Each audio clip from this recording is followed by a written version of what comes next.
This interview took weeks, no months of persuasion. The guest you're about to meet hasn't spoken like this on camera before. Our location undisclosed, and for security reasons, it must remain that way.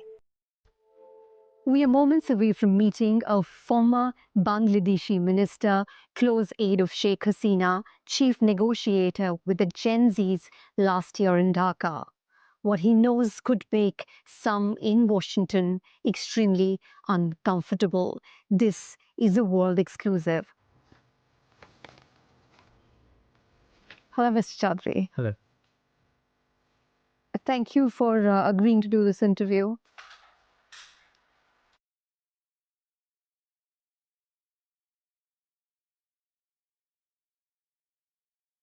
Mr. Chowdhury, your government, it just didn't fall. It collapsed like a house of cards last year. You were inside that storm. Was the Bangladesh army chief in the pockets of the CIA? Certain actions by the chief of the army, we say that, it was questionable. For example, when he gave this speech to the public for the first time, the manner in which he portrayed the head of Jamaat Islam, which is not even a major political party in the country. He could have said, I've sat with BNP leader or the other political parties. But the first party that he had mentioned was the Jamaat Islam's head. So in the way he took over or claimed to have taken the responsibility of the state, which eventually didn't materialize because he let things go out of his control.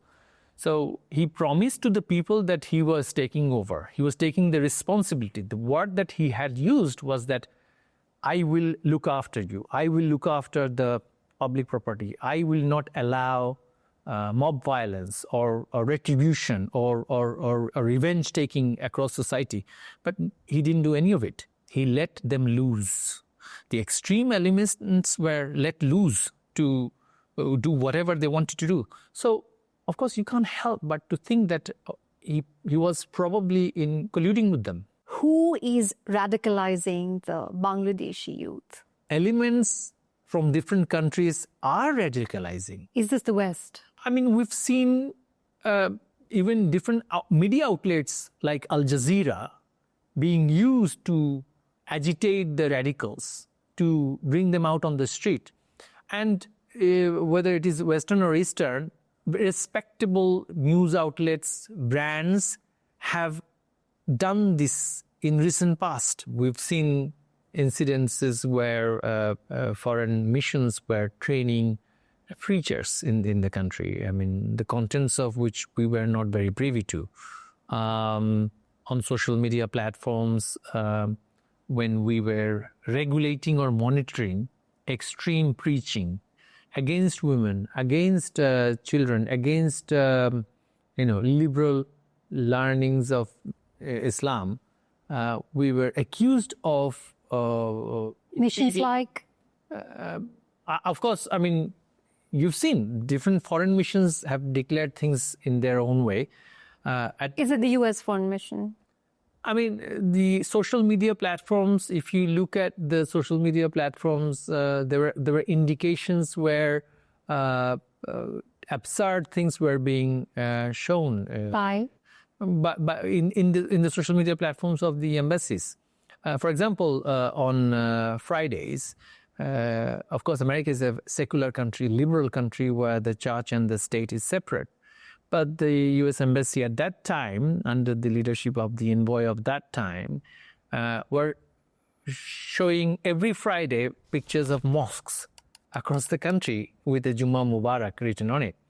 Was it to win the hearts and minds of the extremists, or was it to incite them, or was it to prove that we are with you if you are to take up weapon and oust a secular government? There were a lot of such subtle actions. At the same time, clear, direct assistance to many of these extreme elements. So, I mean, at the very beginning, before a single death toll, the envoy at that time had declared 7 people have died. So, as if the script was written before the incident. And then eventually 7 to 8 people died. So how did they know 7 people had died. Not a single person had died when the statement was made. So the timing was a bit mismatched. But eventually 7 people had died. So this kind of scripted actions do suggest that elements were firmly at play. We saw this ouster of the Sheikh Hasina government. Was that because she refused to take dictations? I mean, if you look at Bangladesh's position during the time of Russia-Ukraine conflict, there was a resolution that was brought in the UN, and there was intense lobbying for Bangladesh to vote against Russia. So our position was that we are going to abstain from voting. If you look at how Pakistan voted and other countries in the region, how they voted, I mean, they were simply slavishly following what was being dictated to them. But Bangladesh, of course, had to carefully balance our international relation, and we did not vote against any country, and we called for peace in the region. And our Prime Minister literally said this in the Parliament and also in global forums that, warmongering has to stop. When there is war and it is being escalated by certain powers, the people in the global south suffer the most. We have to import a lot of wheat, a lot of food products, fertilizers from that particular region. Russia is a long-term ally of Bangladesh. We recognized the warmongering by some countries in the region, leading to a humanitarian catastrophe. So that was not liked by certain countries. So you're saying that it was a similar situation for Bangladesh. For example, India was also really pressured by the West to not buy oil, for example, from Russia. And there were pressures on Bangladesh as well to vote against Russia and to not buy wheat from Russia. Not just wheat, there were a lot of issues there. As you know, we have a big nuclear power plant in Rupur in Bangladesh. And in terms of defense infrastructure, defense equipments, we have a lot of reliance on Russia. And our military forces, they serve in the UN as peacekeeping forces. And for their service to the UN, we have to rely on sustainable, reliable equipment. And Russia was the major supplier. And fertilizer Bangladesh food security is a major issue. And a lot of the fertilizer that we import comes from Belarus and Russia because we get the best price there. So there was a lot of pressure from some countries not to continue that relationship, but we had no choice. We have to think of our people. We cannot impose debt by buying expensive products from whichever country it is coming from. We have to think of the interests of the people. Would it be fair to assume that if Sheikh Hasina, your government, if it took the dictation and perhaps if it stopped importing from Russia, maybe she still would have been in power? But there were other issues there as well. If you look at certain actions of some NGOs, especially from the United States, naming a few, USAID, for example, or International Republican Institute, they were running campaign against our government for a while, since 2018. And I should say this, there is a nexus between the Hillary Clinton family, the Clinton family, and the interim Yunus regime from a very long past, and these activities were going on for a long time. They weren't very open, but funding of clandestine NGOs were going on. It was well before 2014. I wouldn't just say that, but they were hell-bent on changing the government in Bangladesh, and a stable government, especially after 2018. IRI was active, USAID's fundings were going to nowhere. $29 million came in 1 year to 2 NGOs. Where had that money gone to? It was destined for regime change activities. Rappers were being paid for, cultural activists were being paid for, the Hijra community, the transgender, the third gender community were being paid for. Whilst the extremists, the jihadi militants were also being paid for to fight those liberal elements. So a chaos was carefully planned with this money. And then the chaos was turned into a big riot. In the riot, there were careful killings, assassinations using sniper rifles. One of the advisors of the interim regime had said that in public that, the police in Bangladesh, they don't use sniper rifles for riot management. Riot management is a different thing. You use your non-lethal weapons until you are attacked, until you yourself are being killed. In self-defense, you have to use whatever you have. And that was the last instruction from what I have understood from the situation. And trained rioters, trained killers were deployed. So yeah, it was a meticulous design as claimed by Mr. Yunus. He did say that to the public. And now his party's leaders, the rioters I should say, not leaders, they're claiming in national media that they had to do this to get rid of Sheikh Hasina. They had to kill police personnel. They had to destroy public property. They had to burn police stations and kill police personnel inside these stations. Otherwise, Sheikh Hasina regime wouldn't have fallen. Has Mohd Yunus then been selling Bangladesh to America? He's playing a very dirty geopolitical game to satisfy his masters. He doesn't have any intention to bring any kind of reconciliation in the country or any kind of stability. He wants to play the chaos card. He wants to turn Chittagong, where I come from, and the whole region into another Peshawar, like they did in the 80s in Pakistan, as you know, to fight the Soviet Union. They had weaponized the Pashtun people, trained the Deobandi madrasa students, and sent them to fight the Soviet forces inside Afghanistan. What else did your government do, Mr. Chowdhury, that rubbed Washington the wrong way? Certain individuals who were in power, especially the Biden family, especially the Clintons, especially the Soroses. So these families who had a nexus with Mr. Yunus, it was their intention or it was their assistance that was lent to the people there, the rioters. So the State Department, I'm not sure to what extent the whole of it was involved, but certain elements were, of course, involved. As you could see, Mr. Peter Haas, the former envoy to the envoy of the United States, he was suddenly made an advisor of an American company in Bangladesh to keep him inside the country. It was definitely funded by these powerful actors. We've heard allegations that Mr. Hunter Biden, who was involved in the Ukraine issue, as you know, had a role to play. An action was brought in Senate in the United States against certain officials of Bangladesh government to sanction them. So they also played the sanction card. And the person who brought this sanction proposal, Bob Menendez, in the United States, he has been recently arrested on charge of taking bribe. Gold bars were found at his home. As you know, things do move with lobbying, right? So powerful actors can be bought over there and here, and I mean inside Bangladesh. So it doesn't have to be a holistic state-funded action. It can be a selective group of individuals who can do certain things in collusion with elements within the state. Mr. Chowdhury, you were the main man negotiating with the Gen Zs in Dhaka.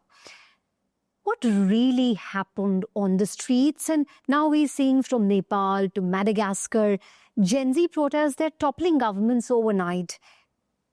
Is there a pattern you're seeing here? It was a group of people who were groomed to play with a very popular demand for public sector jobs. It was as simple as that. Getting rid of public sector quotas for disadvantaged people in public sector jobs. It started with that, but it quickly escalated into full-blown anti-government, anti-Hasina protests. Because of the bloodshed. So at first it was peaceful, and we literally had opened our door to hold these protests. As the protests escalated across the country, there were selective killings by unknown assailants. And as the death toll was growing, police stations and security personnel were being attacked across the country, and Awami League activists and also the progressives were being attacked across the country. It was premeditated. It was designed well before the actual incident. The issue was popular. There's no doubt. Then the issue was thrown into the public, and then the public took part, and then the public started to die. So it was riot gone wrong. Protests to riot to killing, and then the ouster of the government. It wasn't a revolution. Not once these people have said that we want to change the structure of constitution. Not once this discussion of reform or whatever they are now playing with had come during this time of protest. So why have you all brought these things up here? Because it was premeditated to change the character of the state. So is there or is there not a pattern in these protests? I'm not sure whether there is a pattern, but there is definitely an attempt by external and internal elements to agitate young people and on their dead body to change regime. When you see the Western press, the BBC, for example, publishing articles like, why aren't Gen Zs in India protesting? How do you read that? As the former colonial ruler, that country probably is not very happy with the rise of India and the stable government here. India is, of course, not a homogeneous country, but yet there is an expectation that there will be chaos here. As there is not much chaos now, people are being provided with jobs. Society accepts job quotas in public sector. They're not very happy that India is progressing, perhaps, no colonial master or the past colonial power will accept their former colonies progressing, and that's how the mindset is. Unfortunate as it sounds, but perhaps that is the reason why these questions are being raised. And why, if for example India tomorrow raises this question, why the Gen Z in the United Kingdom not going out against their government, because there is huge unemployment there. There are lots of social challenges there, and it will be called interference in the country's internal affairs, right? But yet, an outlet like BBC, which I would say is often biased, not just biased, wholly biased, based on the audience that they serve, is allowed to raise whatever or poke whatever the weakness of a given country. For them, everything is justified. But for us, everything is very highly controlled, and that's how they see us. Talking of press and freedom of speech, is that thriving in Bangladesh now with Yunus there? When our Prime Minister took the helm of the state in 2009, there were only about 6 television channels. Whilst she was leaving, there were 36 television channels. And almost each and every television channel, except for the government-owned, state-controlled BTV, Bangladesh Television, each and every TV channel ran talk shows, chat shows, which are highly critical of the government, and as they should be. Of the Awami League. Of the Awami League, of the government, of corruption, of inefficiency. Of Madam Sheikh Hasina as well. Of Sheikh Hasina herself. Inside the parliament, they were not just brutal, but vulgar statements and swearings made by BNP MPs whilst she was the Prime Minister, sitting Prime Minister, and yet she had never said anything against this kind of vulgarities. And media campaign. And right now, if her name is written in any newspaper without certain adjectives added in front of it. Adjectives like? Like, apparently she's a fascist. Someone who had opened up the entire media scene to private investment, now she's being called fascist. There are thousands of newspapers, including the most critical to the Pratham Alo. So if those adjectives are not added, what happens? They're being sent letters from the regulators, from the Ministry of Information, directly sometimes from the Chief Advisor Yunus's office. Hundreds of journalists have cases against them, from defamation cases to anti-terrorism cases to plain murder cases. Dhaka and Islamabad, they're warming up again. Is this a healthy reset, or is this a new access in someone else's game. The reason why there is this warmth is to destabilize the region. There's no reason why Pakistani officials should be allowed into Bangladesh without visa, and that's what they've done. We don't have much trade relationship with Pakistan. There's no shipping from Karachi port to Chittagong, but they've opened up the shipping line, whereas most of the shipping from the European market used to come via either Singapore or Dubai. I mean, Dubai to Karachi port's distance, you've seen, it's not that much. When there's nothing coming via Karachi port. But there's no reason why we should have such warmth. I mean, we shouldn't have any hostility with Pakistan. We have nothing against it. Do you think Bangladesh is using Pakistan to poke India? Did you see that map which was gifted Yes, absolutely. with Northeast? Absolutely. I mean, why should we have this extreme warmth, and why should the military generals of Pakistan be visiting Bangladesh? There's no reason for it. If you are truly into human rights and democracy, you should build with the people of Pakistan who are deprived of their political rights. You have not said, Mr. Yunus have not said a single word against the intern political leader of Pakistan. Most popular right now is Mr. Imran Khan. And yet he's with a lot of praise and compliment for the military generals. If you're truly into human rights and democracy, you should be speaking for the people of Pakistan who are wanting democracy in their country. And yet you are celebrating the generals, felicitating them, accommodating them in your own home in Bangladesh, and letting ISI to open their desks in the country. And gifting offensive maps. Absolutely. These are all pre-planned. These are all pre-planned to escalate and to bring instability in the region. What happens now to the Russia-Bangladesh relationship? You see, Russia had always been a friend of Bangladesh from the Soviet time onwards. And Soviet Union was, of course, an alliance of many socialist countries. And we have good relationship with all the former Soviet countries, from trade to technological skill development to education. On many sectors of Bangladesh, contribution of the former Soviet Union is enormous. If you look at the engineering core of our country's current engineering sector, many teachers from the universities were trained in Russia. I mean, it's not just the human development aspect or human resource aspect of skill development or science and technology exchanges and educational exchanges. It's also a strategic relationship. Bangladesh wanted energy security, and in that Russia came up with the answer, which is the nuclear power plant. And that relationship is beyond any political party or beyond our leader even, I would say.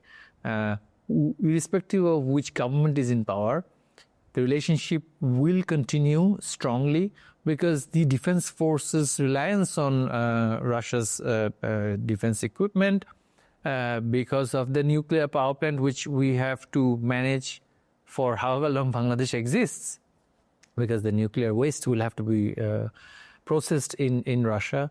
On fertilizer, for example, on every aspect, the relationship is mutually beneficial, absolutely beneficial, and therefore I don't see any issue with that.